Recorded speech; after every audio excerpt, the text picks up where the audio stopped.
Welcome to toy-polloi. Hello and welcome to toy-polloi and another vintage Star Wars figure review. Today we're going to take a look at the Rebel Commando, released as part of the Return of the Jedi wave of figures. As you can see here in front of me, I have a carded version on a Jedi card. This was also released on a Tri-Logo card as far as I'm aware.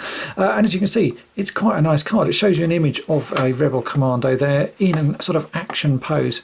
But the figure doesn't really look like what's on the card. And I have to say the figure never really looked like much of a Star Wars figure to me. In fact, even today when you see them, people quite often stick them in with other soldier type figures and don't really think it's a Star Wars figure because it really doesn't look that Star Warsy.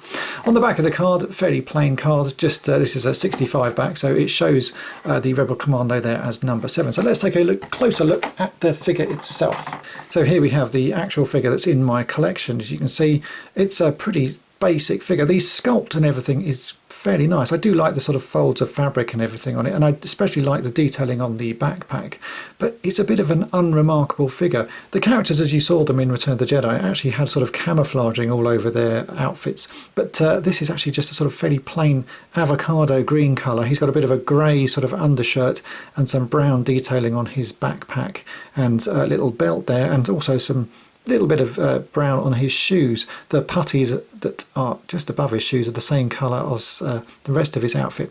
To me, it was just a bit of a sort of non-figure. I had a few of these, obviously, because you needed them for reenacting the battle on Endor, but it didn't really do that much for me. And I always found the weapon to be particularly annoying. The weapon, again, doesn't particularly look that Star Wars. It could be sort of any army rifle. But the problem with it is it fits quite nicely over the shoulder, like so. But if you try and put it in the figure's hand, like that, well, the strap gets in the way. So I think a lot of children went around and chopped off the strap, which is why you find these days a lot of these guns don't have the straps on them, because it's just an annoying weapon. It doesn't want to stay in the hand. It looks a bit stupid, as you can see, just sort of at a jaunty angle, and you can't really get it to sort of hold properly. So if you're having a little battle, it always does that, pings out. So I find it a little bit of an annoying weapon, and I'm sure as a child, well, I know as a child that I did find that a bit frustrating. But, you know, that's what happens. And a lot of the weapons that come with Star Wars figures don't really fit in their hands particularly well. Now, this figure does have a couple of sort of quite obvious variants. So if you want to collect variants, let's take a look at those. So here we have three figures that initially look exactly the same, but they're not. If you look at this guy in the middle, you can see that the face is actually moulded out of plastic, and it's the helmet that is painted. But if we take a look at this guy here, you can see that the face is painted on this one, and the head is actually moulded out of a grey plastic, not the flesh coloured plastic of this one, and that the head, the sort of helmet detailing is painted on. You can see that they've painted green on around here. But there's another oddity on this one, is that they've also painted the sort of grey on the top. Even though the plastic of the head is grey, they've actually painted grey on the top. But if we take a look at this one, this is again another one with a painted face.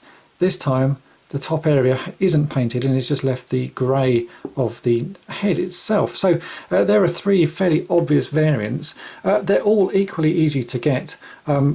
They just sort of have various amounts of damage on them. I find the actual plastic coloured, the colour of the helmet is probably the one that chips the least. The one where it's all flesh coloured underneath, you'll tend to find a lot of chips on it. But they're easy enough to find, so your chances are you'll have a few of them in your collection already, and you may not have even noticed that they have this difference.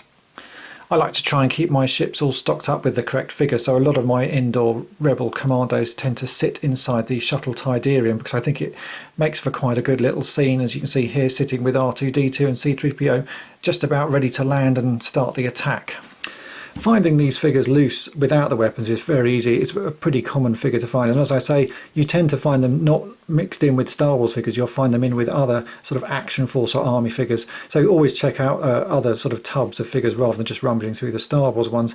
If you want it with a weapon, again, not particularly the hardest of figures to find, but at the moment they're sort of £8 to £10. You can get them a bit cheaper, but not exactly a hard figure to find. And even carded, I think I only paid £20 for this carded version of the figure, so you still can get them cheap. They are quite nice to army build. It's a shame they never bothered to put the camouflage texture on the plastic. I think if they'd done that, it would have been a much better figure and would have fitted better in the sort of Star Wars universe. As it is, it doesn't really do a lot for me as a figure, but it's a key character in the Battle of Endor, and you do need quite a few of them to sort of have a battle against stormtroopers, so you're always going to have quite a few in your collection.